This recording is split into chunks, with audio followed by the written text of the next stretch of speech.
Welcome back to EnglishPals. Welcome to the online classroom. This is part 2 of Parts of Speech. If you haven't watched video 1, make sure to watch video 1. I'll put the link in the description below, and then you can watch video 1 and come back to part 2. So let us begin part 2. What are we learning today? We are going to cover the 4 remaining parts of speech. Pronouns, adverbs, conjunctions, and interjections. So what are these things? Let's explore a little bit further. So what is a pronoun? A pronoun is a word that takes the place of a noun and it avoids repeating nouns.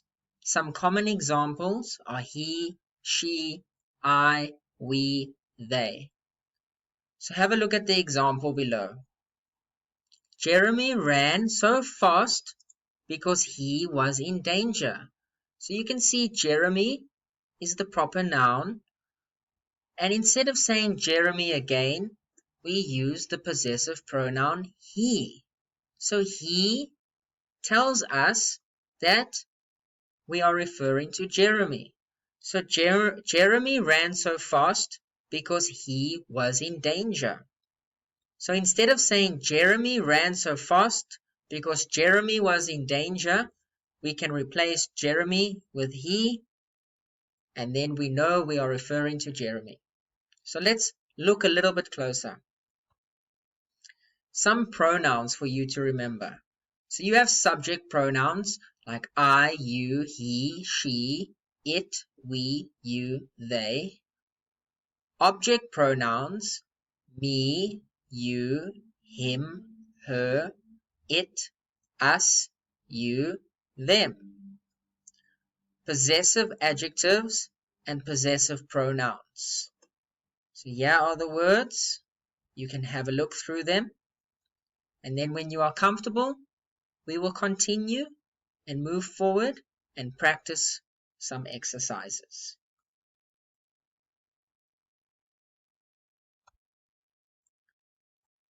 So before we do the exercises, let's take what we've learned and then follow the rules.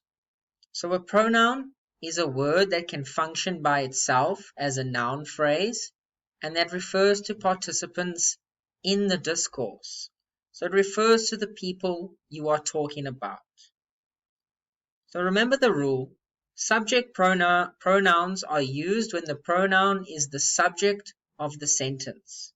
So have a look. Here are the subject pronouns. I like listening to music. You are not allowed to play games. He loves eating ice cream. She will go to Paris next week. It does not look good. We do not want to watch this movie. You must go to bed now, Jimmy.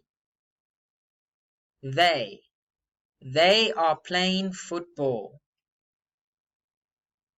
So here is some practice for you to do. You need to choose the correct pronoun and complete the sentence. So you can take a minute to pause the video and try to complete the sentences yourself before I give you the answers. So alright, let me give you the answers. What liked to play football? He liked to play football or they like to play football? They like to play. The next one. The man was running so fast that he nearly had a heart attack. So he is referring to the man that was running. So instead of saying the man was running so fast that the man nearly had a heart attack, we take the second the man out and put he. So he refers to the man. The next sentence. The woman was shopping at the supermarket when She, the woman, saw the little boy crying for his dad. So there are two pronouns in that sentence. The one, she, refers to the woman, and then his refers to the little boy who's crying. The final sentence, the dog doesn't like the rain. So, what sleeps inside? It or he? We will say it because the dog is not a human, so we won't refer to him as he, we'll refer to him as it. So the dog doesn't like the rain, so it, which means the dog, sleeps inside the house. So the next one we'll look at is an adverb. So what is an adverb? Adverb adds more detail to a verb or sentence. It can tell you how, where, when, what was done. Adverb of manner, adverb of time, adverb of place, for example, are a few adverbs. So we are going to look at some adverbs of manner. You can see the examples. He ran quickly. How did he run? He ran quickly. She spoke softly. How did she speak? She spoke softly. She coughed loudly. How did she cough? She coughed loudly. So how do we know when to use an adverb in a sentence? And where does it come in the sentence? So let's look a little bit deeper. So like I said before, an adverb is a word that describes or gives more information about a noun. There are some rules to remember. A sentence can begin with an adverb. So yesterday, he ate his cake. Adverb of time. When did he eat his cake? Yesterday. The next one. Adverbs can be placed in the middle of a sentence, before or after the verb. So look at the two examples there. The boy works quietly at his desk. So how is the boy working? Quietly. The next one. I will quickly teach my students. How am I going to teach them? Very quickly. Telling you that I am in a rush. I have no time. So you can see the adverb quietly comes after the verb works. The boy works quietly at his desk to show you that he's working and he's working quietly. The next adverb, quickly, comes before the verb. See, this one comes after, this one comes before. I will quickly teach my students.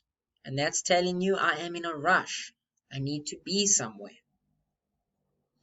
The next adverb rule is that adverbs can be put at the end of a sentence after the object. My friend will take me to the cafe tomorrow. So when is my friend going to take me? He's going to take me tomorrow. So here are some more examples. The children walked quietly past the classroom. So how did the children walk? They walked quietly. Alright, so now that we know a little bit about adverbs, let us do the practice. Choose the correct word in the sentence and remember to use an adverb. So you can take a minute to pause the video to try and do the exercises yourself before I give you the answers. Alright, let's go through the answers so you can check if you got them right. So the first sentence. She spoke what to her teacher? She spoke softly to her teacher. The next one, he plays the piano greatly or beautifully. Beautifully. He plays the piano beautifully. The next one, the boy was coughing so angrily that he woke up his sister, or loudly that he woke up his sister. Loudly. The boy was coughing so loudly that he woke up his sister. So how was he coughing? Loudly. The final example, he what? Answered the police officer's questions. He truthfully answered the police officer's questions. So was he lying? No, he answered them truthfully. So let us move on to the third part of speech in this video, but the seventh one from all our videos. So what is a conjunction? A conjunction sounds very easy and you may know it, but there are many rules to remember. So let us go through them and then we will practice. So a conjunction connects clauses, words, or phrases together in a sentence. So let's have a look at some basic sentences. These are our examples. So number one, I like tea and coffee. So and is the conjunction in this sentence. The next one, he loves cake but doesn't like chocolates. So but is the conjunction in this sentence. And the final one, he plays football because he wants to be fit. Because is the conjunction in the sentence. So let's look at some of the rules, some more of the rules. So like I said earlier, conjunctions are words that link other words, phrases, and clauses together. Below are some common conjunctions we use in everyday writing. And, or, but, because, for, if, and when. So these are very common and we see them often. But let's look at some more conjunctions. So there are two types of conjunctions we are going to learn in this video. Coordinating conjunction and subordinating conjunction. So what is a coordinating conjunction? They connect two main clauses. So two sentences that can stand by themselves. Each sentence will have a subject, a verb, and an object. That is a main clause. So coordinating conjunctions connect two sentences together, which are main clauses, connecting two main clauses together. Subordinating conjunctions connect a main clause, so a sentence that can stand by itself, with a subordinate clause. So a subordinate clause is a sentence that gives you, well, doesn't give you all the information. Okay, it's when you read a sentence, but you still don't understand all of it. Okay, it hasn't got all the information. It's incomplete. It cannot stand alone. So a subordinate conjunction connects a main clause and a subordinate clause, and a coordinating conjunction connects two main clauses. So there are still some more rules to remember. Let's go through them. So the rule is, number one, to put a comma before the coordinating conjunction when it is used to connect two independent clauses. So have a look at the example. He does not watch TV. So he is the subject, okay? Watch is the verb and TV is the noun. So that is a full sentence, an independent clause. He does not watch TV, but he plays video games. So there are two independent clauses because each sentence has a subject, a verb, and a noun. Okay, so but connects two of those sentences together. The next rule, when using a coordinating conjunction to connect two items, do not use a comma. So what do I mean by this, by two items? There are many items that go together, so we don't have to separate them with a comma. So have a look at this sentence. She likes to eat hamburgers and French fries. So normally when we think of a hamburger, we normally think of French fries. So we aren't going to put a comma after hamburgers because it's two items. So and will separate two items, so there's no need for a comma. She likes to eat hamburgers and French fries. The third rule, when using a coordinating conjunction with a list of items. So 3 or more in number. So when there are 3 things in the sentence you are talking about, the comma before the coordinating conjunction is optional. You don't need to do that. So let's have a look. I want to go to the supermarket to buy chicken, potatoes, corn, and carrots. So there are 4 things I'm going to buy, so I don't need to put a comma after every one. Okay, it's optional, so you don't need to do it. Some people will put a comma here by corn because that's how they've been taught. That is correct too, but this rule is optional and I prefer not to put a comma after the third item. So let's look at some more examples. Coordinating conjunction. She does not like to eat broccoli, but she likes to eat pizza. 2 main clauses separated by a coordinating conjunction. Subordinating conjunction.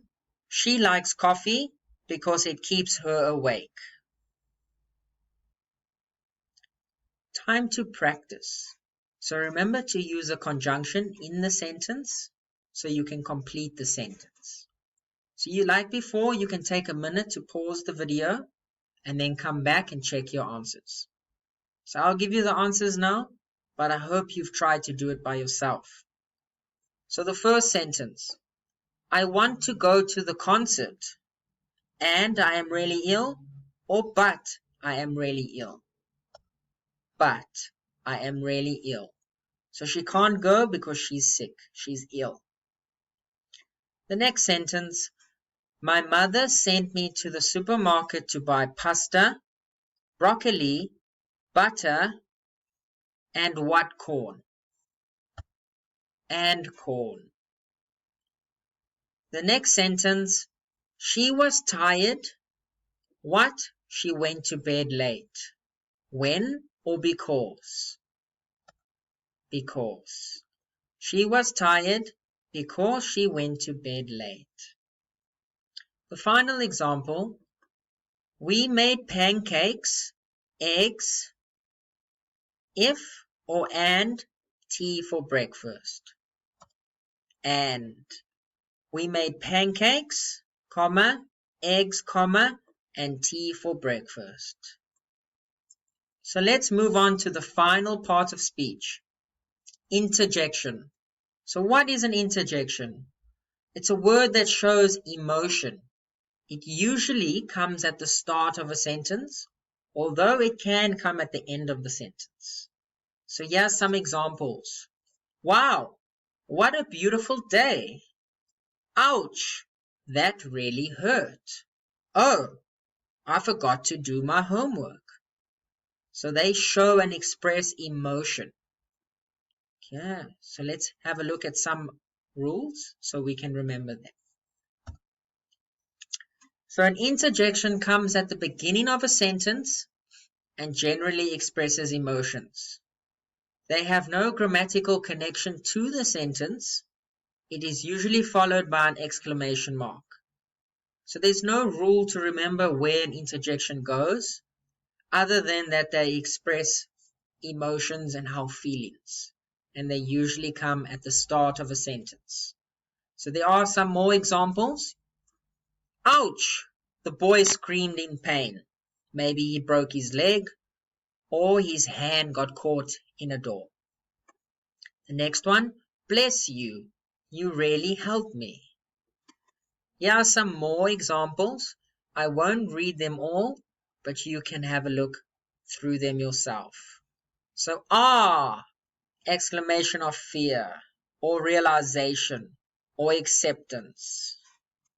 Okay, bingo. Acknowledge something as right. Not knowing what to say.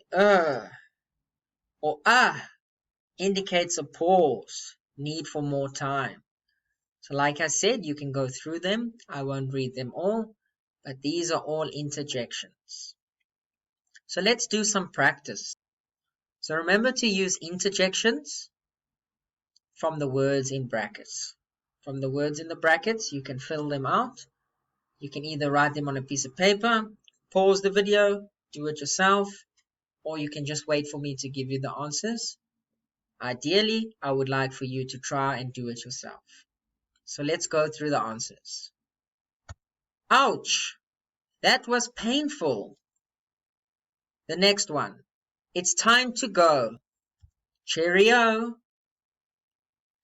The next one.